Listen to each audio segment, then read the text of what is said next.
sofreu uma perseguição violenta, muitas vezes açoitado, preso injustamente, e todas as vezes que ele era trazido ao tribunal, ele apelava. E da última vez ele apelou para César. Então ele foi levado numa viagem difícil para Roma. E eu queria convidar você a me acompanhar nesse mês especial de missões, nesse tema, os ventos contrários ao navio das missões. Não é fácil fazer missões. Não é mesmo. Eu diria que é quase impossível. E nós vamos perceber a dificuldade, ou as dificuldades, as lutas que Paulo enfrenta nessa viagem, que ele aproveitou para evangelizar em meio à tribulação. Eu quero ler com vocês alguns versículos do capítulo 27 de Atos dos Apóstolos. Começando no capítulo 1 até o versículo 11. Assentados como estamos. Diz assim, Atos dos Apóstolos, capítulo 27, versos de 1 a 11. E como se determinou que havíamos de navegar para a Itália, olha aí, entregaram Paulo e alguns outros presos, ele não estava sozinho, tinha outros presos, a um centurião, por nome Júlio, da corte Augusta. O centurião era uma espécie de um sargento que tinha 100 homens aos seus cuidados. Verso 2. E embarcando em um navio adramitino, partimos navegando pelos lugares da costa da Ásia, estando conosco Aristarco, macedônio, de Tessalônica. E chegamos no dia seguinte a Sidom, e Júlio, tratando Paulo humanamente, lhe permitiu ir ver os amigos para que cuidassem dele. Verso 4. E partindo dali, fomos navegando abaixo de Chipre, porque os ventos eram contrários. Começou o negócio aí. Os ventos eram contrários. Verso 5. E tendo atravessado o mar ao longo da Cilícia e Panfilha, chegamos a Mirra, na Lícia, e achando ali o centurião, um navio de Alexandria, que navegava para a Itália, nos fez embarcar nele. E como por muitos dias navegássemos vagarosamente, havendo chegado apenas de fronte de Cnido, não nos permitindo o vento ir mais adiante, olha aí o problema, navegamos abaixo de Creta, junto de Salmone, e costeando-a dificilmente, chegamos a um lugar chamado Bons Portos, perto do qual estava a cidade de Lazéia.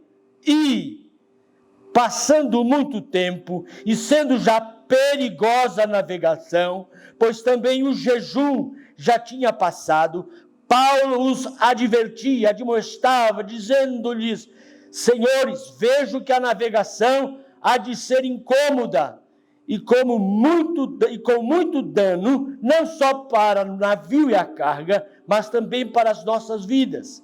Mas o centurião, Júlio, acreditava mais no piloto e no mestre do que no que dizia Paulo. Ora, versos 14 e 15, adiante. Mas, não muito depois, deu nela um pé de vento chamado Euroaquilão, e sendo o navio arrebatado, e não podendo navegar contra o vento, dando de mão a tudo, largamos tudo, abaixamos as velas e nos deixamos ir à toa. E, correndo abaixo de uma pequena ilha, aí não precisa, é o verso 27 a 30 agora. Vá lá para o verso 27, suba aí, ouvire a página. E, verso 27 a 30, quando chegou a 14ª noite, sendo impelidos de um e outro lado no mar Adriático, lá pela meia-noite, suspeitaram os marinheiros que estavam próximos de alguma terra, e lançando prumo, acharam 20 braças, e passando um pouco mais adiante, tornando a lançar o prumo, acharam 15 braças, e temendo ir darem alguns rochedos, lançaram da popa 4 âncoras, desejando que viesse o dia. Verso 30. Procurando, porém, os marinheiros fugir do navio, e tendo já deitado os botes ao mar, como que querendo lançar as âncoras pela proa.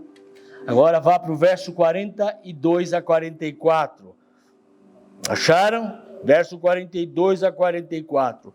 Então a ideia dos soldados foi que matassem os presos para que nenhum fugisse, escapando a nado. Mas o centurião, querendo salvar a Paulo, lhes estorvou este intento e mandou que os que pudessem nadar se lançassem primeiro ao mar e se salvassem em terra, e os demais, uns em tábuas, outros em coisas do navio, e assim aconteceu que todos chegaram à terra a salvo. Uau! Que viagem difícil! Vocês poderão ler em casa com mais calma todo o capítulo. Vamos orar? Pai, a tua palavra é viva, e não voltará nessa noite para si vazia, mas vai falar aos corações dos irmãos que vieram hoje. Fala conosco, Senhor, acerca da tua obra apaixonada, a obra missionária. Por isso, ó Deus, tem compaixão. Espírito Santo, sopra o teu vento neste lugar e fala conosco, trazendo-nos arrependimento, compromisso com a obra missionária. Em nome de Jesus oramos, e todo o povo de Deus diga amém. Amém. Amém. Graças a Deus. Vamos deixar aqui no verso 11. Deixa aí, vamos voltar lá no verso 11. É o primeiro que nós lemos, no capítulo 27. Queridos, a obra missionária tem sido demasiadamente, no correr dos tempos, afligida, sofrida. Oh, como é difícil fazer a obra missionária nesse mundo materialista, onde os homens só pensam no vil metal. Há muitos ventos contrários que estão impedindo a obra missionária, a empurrar este navio missionário para que ande velozmente para alcançar povos perdidos. Nós todos sabemos que Satanás é o articulador, é o propiciador dos empecilhos da obra missionária. Não se engane, irmãos. O diabo é o primeiro que sopra o vento contrário para que o navio de missões não se mova, para que a obra missionária fique parada, estancada, com poucos missionários, com gente desinteressada, pouco dinheiro para investir em missões. Ele tem usado, queridos irmãos, de todas as artimanhas, as possíveis e impossíveis, para impedir, escutem, a divulgação do Evangelho do Senhor Jesus Cristo e a pregação e o testemunho sobre quem é Jesus. E como estratégia, queridos, Satanás, ele já usou o ódio dos reis. Vá ver a história. O ódio dos imperadores. Veja a história. Ele já usou os leões para devorar missionários. As fogueiras foram utilizadas por Satanás para queimar missionários. Os soldados, que já prenderam muitos missionários e mataram a muitos. O comunismo tem sido uma das últimas armas que o diabo tem usado e possivelmente usará nesses últimos dias na tua pátria. Mas ultimamente, irmãos, o diabo tem usado uma última arma, talvez a mais poderosa arma do diabo, que é a indiferença dos crentes com a obra missionária. É o comodismo nosso acerca da obra missionária. Mas Deus, pela sua misericórdia, meus irmãos, sempre levanta homens especiais para romper com os ventos contrários à obra missionária, ao navio missionário. Paulo, o apóstolo, foi um homem que foi levantado por Deus. É impressionante, queridos, notar o vigor missionário do apóstolo Paulo, o senso de chamado para a evangelização que brotava no coração do apóstolo Paulo. O contexto do capítulo 27 nos fala da luta do apóstolo Paulo com respeito à pregação do evangelho. O quanto este homem era perseguido. Paulo estava enfrentando acusações. Paulo estava prestes a ser condenado por ter pregado o evangelho. Então, ele apela para César. E por isso, como ele apelou, ele foi enviado para uma grande viagem como prisioneiro para Roma. Viagem esta, que ao invés de ele ficar dormindo no navio, Paulo usou a viagem conturbadíssima para uma extraordinária experiência missionária. Queridos, eu não me lembro de ter lido ou ouvido falar de uma viagem tão cheia de tantos contratempos, tantas dificuldades. O que nos mostra, meus queridos irmãos, muito bem, que missões não é fazer turismo. Missões é desafio. Levar o evangelho é desafiador. Nós mesmos, como crentes, fomos chamados para sermos missionários locais. No nosso trabalho, na nossa família, na nossa vizinhança, dando um bom testemunho e exalando o perfume de crente, de cristão, para alcançar alguns para Cristo. Você é um missionário. Saiba disso. É nisto que cremos, no sacerdócio de todos os crentes. Vou falar sobre isso. Quem eram, queridos, os passageiros desse navio? Ou seja, quem é que estava fazendo parte daquela viagem? Os tripulantes, alguns presos, inclusive Paulo, e por certo, muitos soldados que estavam com o centurião chamado de Júlio. Logo no início da viagem, meus queridos, nós nos deparamos com muitos ventos contrários que transtornavam a viagem e preocupava a todos. E Paulo, cheio do Espírito Santo, cheio de palavra de Deus, palavra de sabedoria, usado por Deus em meio à crise e ao desespero da perigosa viagem, ele tenta alertar os tripulantes do navio acerca dos riscos que teriam de enfrentar naquela viagem. Mas diz-nos o texto, no verso 11, que eles não deram crédito à palavra do homem de Deus. Eles confiavam mais no piloto e no mestre do navio do que no apóstolo Paulo. E aqui, meus queridos, de fato surge o primeiro vento contrário ao navio da nossa obra missionária.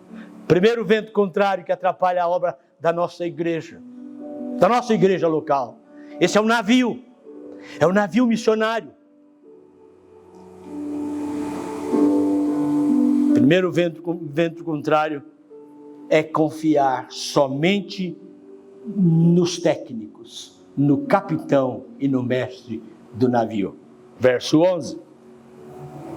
Diz assim: mas o centurião acreditava mais no piloto do navio e no mestre do que no que dizia o apóstolo Paulo. Irmãos, a obra de Deus precisa ser feita com carinho, com zelo. Lembre-se, você é um missionário. Você tem chamado para fazer a obra de Deus. Mas muitos preferem atribuir este crédito ao capitão do navio.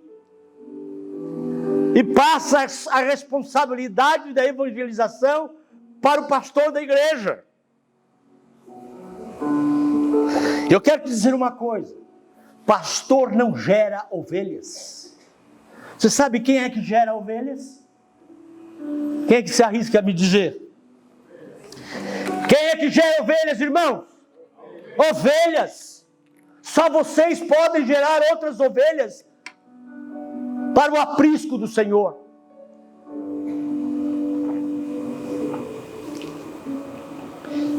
Daí esse vento contrário terrível, acreditar que só o pastor, os evangelistas, os seminaristas que estão bem preparados teologicamente podem evangelizar, testemunhar, alcançar os vizinhos, os amigos para Cristo. Esse é um conceito que as nossas igrejas brasileiras sempre trouxeram consigo. Achar que é obra dos pastores, dos evangelistas, presbíteros. E a igreja se acomoda. E quase não ganha ninguém para Cristo.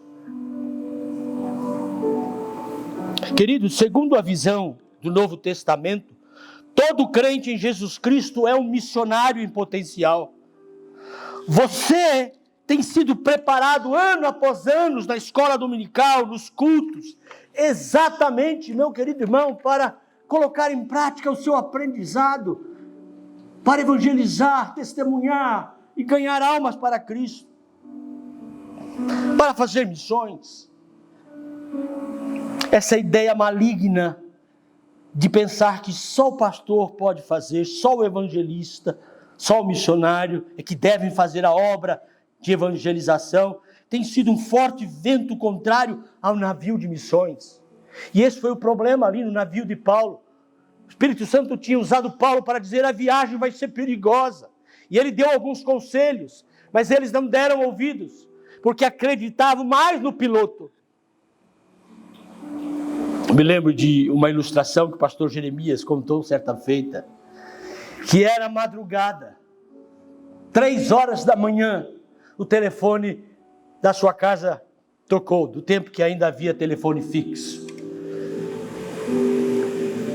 E ele atende o telefone e era um diácono da igreja, que estava desesperado no telefone, dizendo: pastor, me acorde, me ajuda. O que foi, irmão? Morreu alguém? Para ligar 3 horas da manhã. Falou: pastor, não, eu estou passando um problema aqui assustador. A irmã da minha esposa, que não é evangélica, ela chegou de Salvador, da Bahia, veio passar um tempo aqui conosco, chegou hoje. E hoje à noite nós quisemos fazer um culto com as crianças. E ela baixou um negócio esquisito nela, ela começou a falar grosso, os olhos vermelhos, esbugalhados. E ela subiu em cima do sofá, como se fosse uma ave, e começou a blasfemar e a dizer coisas horríveis. Ela ficou possuída, as crianças correram para o banheiro, e nós estamos aqui apavorados. Eu não sei mais o que fazer. Pastor, vem aqui orar para expulsar esse demônio da minha cunhada. Conta o pastor Jeremias que ele disse assim: irmão, você não tem Jesus no coração? Sim, eu tenho. Você não é diácono? Sim, eu sou diácono. Você não tem o Espírito Santo? Tenho. Então você impõe as mãos na cabeça dessa mulher e expulsa esse demônio em nome de Jesus. Mas pastor, desligou o telefone. Ele disse para Jeremias que ele não deixou o homem sozinho nessa empreitada. Chamou sua esposa, ajoelharam ali na cama. Ele não foi lá. Ajoelharam na cama e oraram para que Deus socorresse o diácono e intervisse. Isso foi numa quinta-feira, chegou a sexta, sábado, ele esqueceu. Domingo na escola dominical, eles estão sentados à mesa, na escola pela manhã. Quem é que chega lá? O diácono, a esposa, as crianças e a cunhada endemoniada, ex-endemoniada. Todos sorrindo. E o pastor pôs a mão na cabeça e falou: misericórdia, esqueci do irmão. Ele não lembrou mais do problema.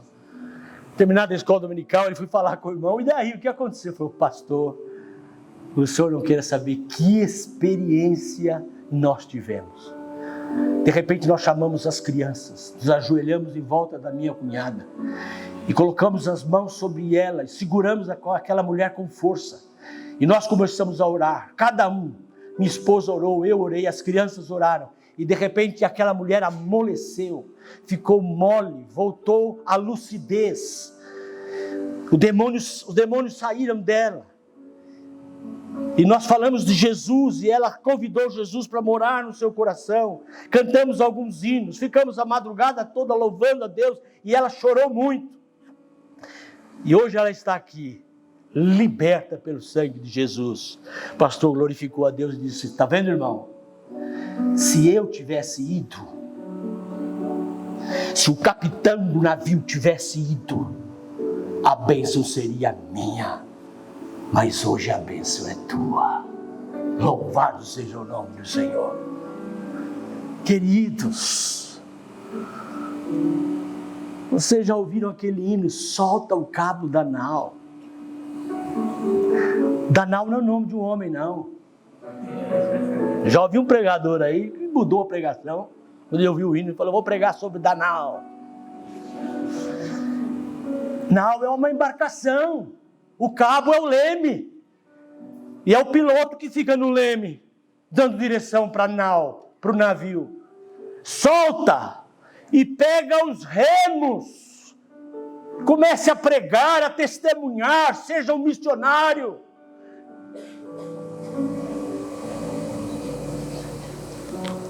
Esse tem sido um vento contrário ao navio das missões. Confiar mais no piloto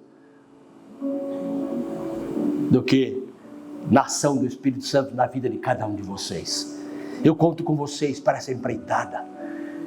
Vocês evangelizem a tempo e fora de tempo. Sejam simpáticos, irmãos crentes, dóceis, consagrados, piedosos, que exalem o bom perfume de Cristo na vizinhança, em casa, no trabalho. Convidem pessoas para o reino de Deus. Façam discipulado. Ganhe alguém para Cristo. Seja você um missionário. O verso 15 vai nos falar do segundo vento contrário.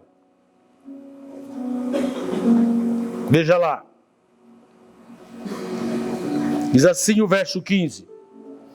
E sendo o navio arrebatado, e não podendo navegar contra o vento, dando de mão a todos, largando tudo, nos deixamos ir à toa.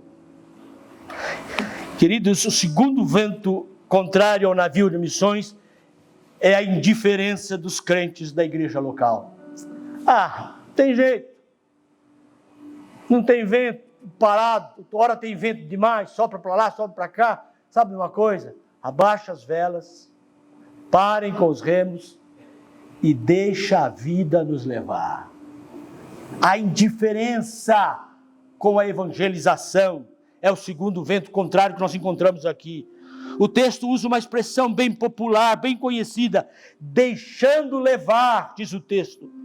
Isto é, a deriva, ou ainda empurrando com a barriga. Isto quer dizer a indiferença deles com o que estava acontecendo naquela viagem. Não havia vento, outra hora havia vento demais. Queridos, não há nada mais pecaminoso dentro da igreja local como o vento da indiferença. Nós estamos vendo as almas perdidas, o mundo indo para o inferno, e nós estamos indiferentes, quase não evangelizamos, quase não pregamos, quase não testemunhamos acerca de Cristo, estamos acomodados, deixando o vento levar. Queridos, a indiferença tem sido um forte vento contrário ao navio das missões. As igrejas estão construindo mais e mais templos, riquíssimos, belíssimos, e há até disputa entre eles para saber qual é o maior, com 6.000 membros, 10.000 membros, templos luxuosíssimos, mas as igrejas crescem sem nenhuma visão missionária, sem paixão pelas almas que perecem e estão indo para o inferno. Meus queridos irmãos, se nós pudéssemos ouvir uma vez só que fosse os gemidos do inferno, você nunca mais seria a mesma pessoa. Um grande puritano do século 17, ele era tão apaixonado pela evangelização da sua pátria, que ele orava assim: ó Deus, dá-me a Escócia para Cristo, senão eu morro. Queridos, a indiferença tem sido um vento contrário terrível. Secretaria de Missões vem aqui, coloca a bandeira no corredor, coloca a bandeira aqui, coloca envelopes vermelhos. E a gente está sempre desafiando a igreja a se envolver com a obra missionária, mas a gente está tão indiferente, tão preocupado com outras coisas. Este vento contrário atrasou a viagem do apóstolo Paulo, sobremaneira, porque todos deixaram o barco à deriva. Deixa aí para ver como é que fica. Muitas vezes as igrejas estão agindo assim com a obra missionária, com a evangelização. Estamos indiferentes com as almas que se perdem. O terceiro vento contrário está no verso 30. Nós lemos: procurando, porém, os marinheiros fugir do navio, e tendo já deitado os botes ao mar, como que querendo lançar as âncoras pela proa, eles fugiam do navio. Esse é o terceiro e talvez um dos piores ventos contrários. São aqueles que fogem da missão, aqueles que desistem. Alguém já disse que só os fracos desistem. Queridos, a igreja brasileira contemporânea é uma igreja sem doutrina, é uma igreja sem firmeza, é uma igreja de oba-oba. E hoje estamos vivendo as igrejas todas pintadas de preto, com louvorzão, show gospel. Agora é church para cá, church para lá, né? Alamanda Church. Está surgindo church para todo lado. Mas o que mais tem se multiplicado são os discípulos da multidão. Daqueles, meus queridos irmãos, que Jesus fala, dos que andam atrás do pão, que gostam de festa. Se tem festa, eles estão dentro. Se tem oba-oba, eles estão dentro. Se tem bolo, eles estão dentro. Se tem churrasco, se tem picanha, eles estão dentro. São os primeiros a chegar. Eles estão por toda parte da igreja e se multiplicam como piolho. Mas quando o pastor começa a desafiar a igreja para a obra missionária, para a evangelização, nas praças, nos hospitais, nos presídios, então eles somem, desaparecem.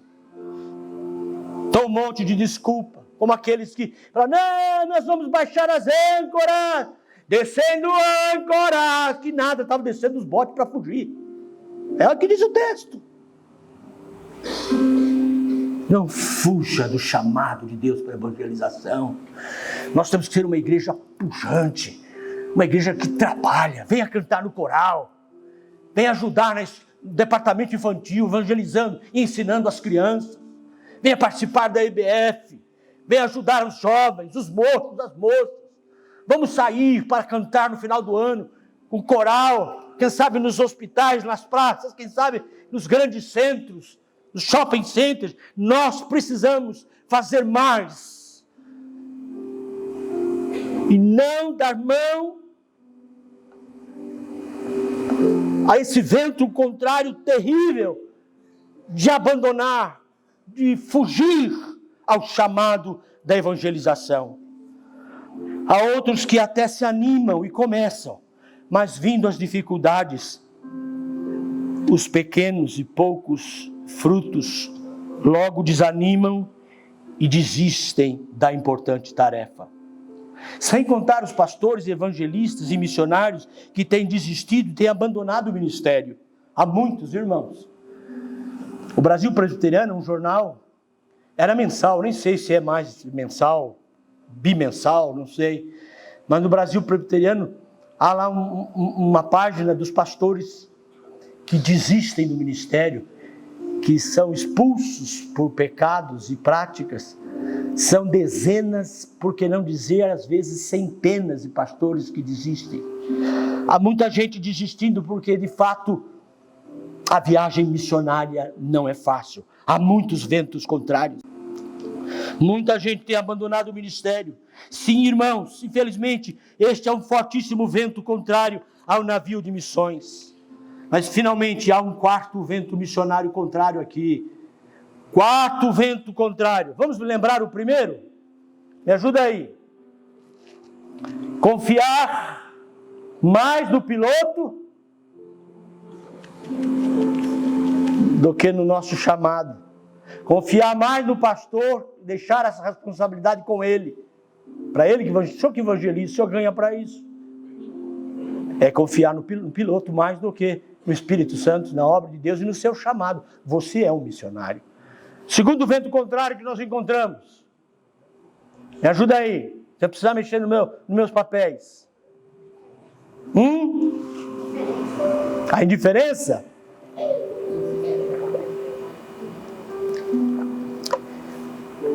Aconteceu que não tinha vento. Uma hora tinha vento demais. Outra hora não tinha vento. Eles abaixaram as velas, deixaram o vento levar a embarcação para onde ele quisesse. A indiferença é um vento contrário terrível para a obra missionária nas nossas igrejas. Meu querido irmão, não se torne um crente indiferente. Se envolva. Ame. Tenha paixão pelas almas perdidas. Se envolva na obra missionária. Ore. Se você não pode ir, ore. Se você não pode orar, invista com oferta missionária e tem os envelopes vermelhos. Mas faça alguma coisa. Diga um bom dia. Seja simpático para um vizinho. Você estará evangelizando e exalando o bom perfume de Cristo. O terceiro vento contrário são aqueles que pulam do navio. Desistem. Muitos andavam conosco muito bem, mas hoje não andam mais, porque abandonaram, desistiram. Paulo fala de alguns que, amando o presente século, abandonaram o navio de missões, a obra da evangelização. Mas o quarto vento contrário eu acho terrível. Está aí no verso 42. Talvez seja o pior vento contrário.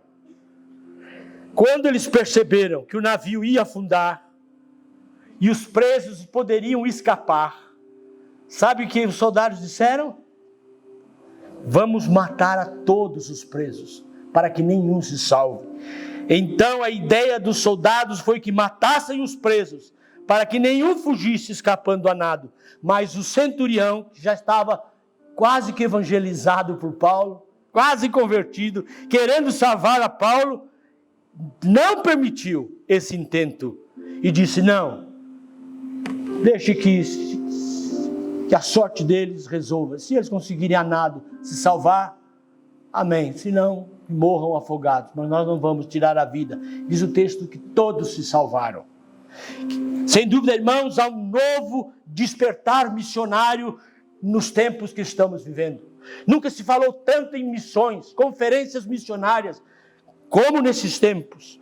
O meu ministério mesmo foi transformado quando em 1984 saí de Maringá e vim para São Paulo num grande evento missionário. Voltei empolgado para a cidade de Maringá, a igreja central, uma das igrejas mais ricas de Maringá, e ali Deus pôde me usar. Nós criamos um ministério de missões e começamos a trazer grandes obreiros, pregadores, missionários nas conferências missionárias. E de repente a igreja se entusiasmou, foi alcançada e começamos a crescer e evangelizar. E para vocês terem uma ideia, a arrecadação da obra missionária chegou no mesmo patamar dos dízimos. Irmãos, hoje nosso Ministério de Missões arrecada 2.800 por mês. E a igreja arrecada 45 mil. Em Maringá, a igreja arrecadava 300 mil reais. E a obra de missões, que nunca tinha existido lá, começou com esse ministério, de repente começou a arrecadar 300 mil também. E nós sustentamos mais do que 50 missionários. E essa visão se espalhou por Maringá. A Igreja Presbiteriana Central Independente, uma das igrejas grandes de Maringá, a IPI de Maringá, pegou a visão conosco, e isso se alastrou e foi uma bênção. Mudou meu ministério. Por isso, meus queridos irmãos, hoje nós estamos vendo que algo está acontecendo nas igrejas brasileiras. Com seus conselhos missionários, nós podemos investir na obra missionária.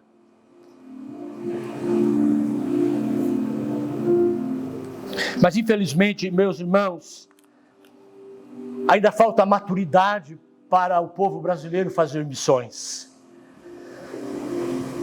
E às vezes nós enviamos os nossos missionários, fazemos um culto de envio.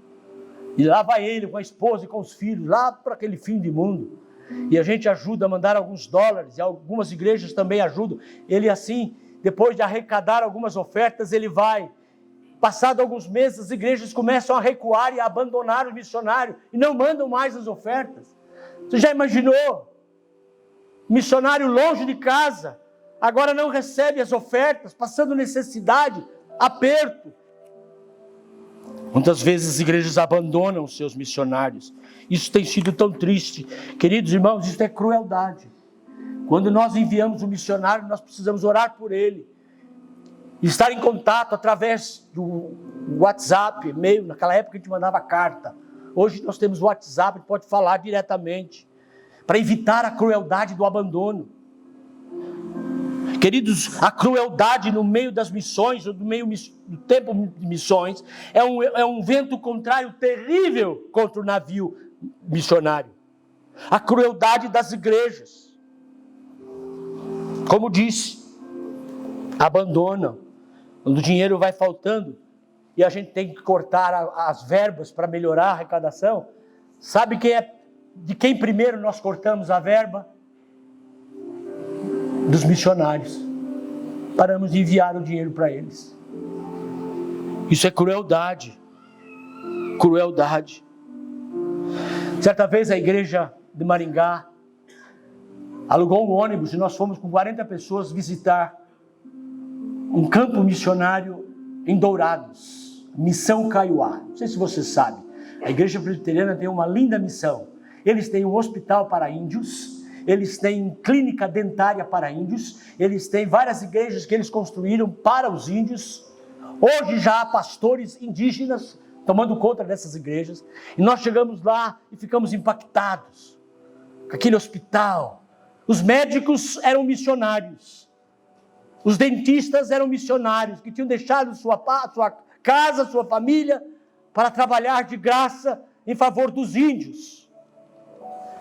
E de repente o diretor da missão começou a nos levar para alguns lugares e mostrou as salas de cirurgia, os lugares onde colocavam os remédios, e nós ficamos impactados com um trabalho belíssimo.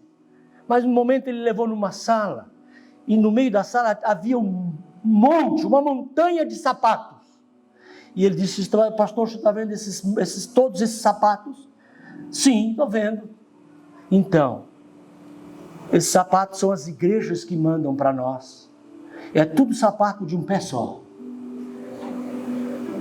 E eu falo isso com tristeza. Talvez as igrejas pensem que os índios sejam sacis pererês, mandando sapato de oferta para missões de um pé só, camisetas rasgadas. A crueldade, irmãos, isso é cruel. Você não foi, você não teve coragem. Eu não tive coragem de ir ser missionário na Austrália, no Japão, na China comunista. Eu não tive, eu quis ficar aqui, em Maringá, em São Paulo. Fui covarde, não tive coragem. Você também foi covarde e não teve coragem de ir. Mas eles foram. E nós vamos dar o pior. Vamos mandar para eles sapatos furados. Uma miséria de dinheiro. Vamos cortar a verba assim que puder dos missionários. Mandar camiseta velha rasgada. Isso é crueldade. Como soldados, vamos matar. Não, disse Júlio, o centurião. Não vamos fazer isso, é crueldade. Já que o navio está afundando, que eles se salvem. E todos se salvaram. Irmãos, conta-se com tristeza e vergonha para nós, igreja. E no trabalho missionário entre os indígenas lá do Amazonas, Missionários que estavam lá no meio do mato, há muito tempo, sem telefone, sem contato, receberam por uma embarcação algumas ofertas de algumas igrejas. Mantimento, remédios. E conta essa missionária que eles receberam algumas caixinhas de chá mate, usados. Mandaram chá mate de saquinho usado para os missionários. Isso é crueldade, irmãos. A gente tem que dar o melhor para a obra missionária. O melhor. E nós geralmente não o fazemos.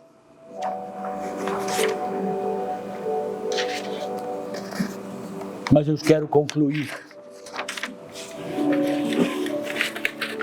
e dizer que nós louvamos a Deus, que a despeito desses 4 ventos terríveis, que são contrários à obra missionária na igreja, há um vento, e louvado seja Deus, um vento que sopra a favor da obra missionária.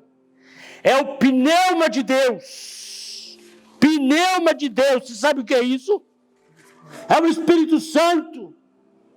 O Evangelho de João, no capítulo 3, verso 8, Jesus disse: o vento sopra onde quer, ouve a sua voz, não sabes de onde vem, nem para onde vai. É este o vento extraordinário que vem de Deus e que sopra empurrando o navio de missões. É o Espírito Santo que faz a nossa igreja andar. É o Espírito Santo que faz a nossa igreja vibrar, trabalhar, a despeito das lutas, das dificuldades, dos ensaios difíceis dos corais, da equipe de louvor, dos ministérios infantis. Que luta, quanta dificuldade! Mas o Espírito Santo é o vento que sopra e leva adiante a nossa igreja e o navio das missões da nossa igreja. Louvado seja Deus! Sopra, Espírito Santo de Deus, e levanta dentro do teu povo os que haverão de sustentar esta obra, segurando as cordas e enviando o sustento necessário para a grande obra do Espírito Santo.